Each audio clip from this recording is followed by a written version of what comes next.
welcome to Chief Joe's Art Stuff. My name is Julie and I'm here to impart some knowledge to you today via a 2-minute art tip. And today I want to talk to you about how cropping can be your friend. Sometimes, or a lot of times with me, I find that I start off with something of an idea, but maybe I don't have it all the way planned out or finished in my head.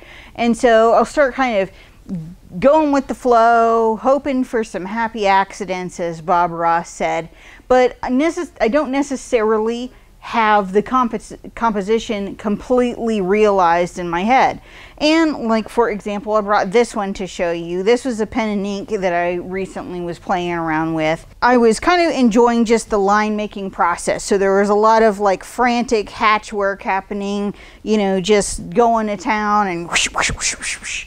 You know, well, it was intended to be George Michael and it kind of was branching out and getting bigger and bigger, and it ended up looking more like Don King the longer I went. So it was really important to take a step back and look at what I was doing and reevaluate. And so this is where cropping can be a really, really good part of looking at your artwork and making some changes. So if you take a little mat, and it's good to have a little collection of different size mats, you can see that this piece is a lot more successful if you take the rough edges out, because then you get that hair under control and it doesn't look quite so nuts. Make sure to keep a library of mats and mat scraps around so you can see where you might want to define the edges a little bit more and where the piece needs to end. So find out how cropping can be your friend and go in a totally different direction with the piece, and don't get so stuck on just one idea, and enjoy.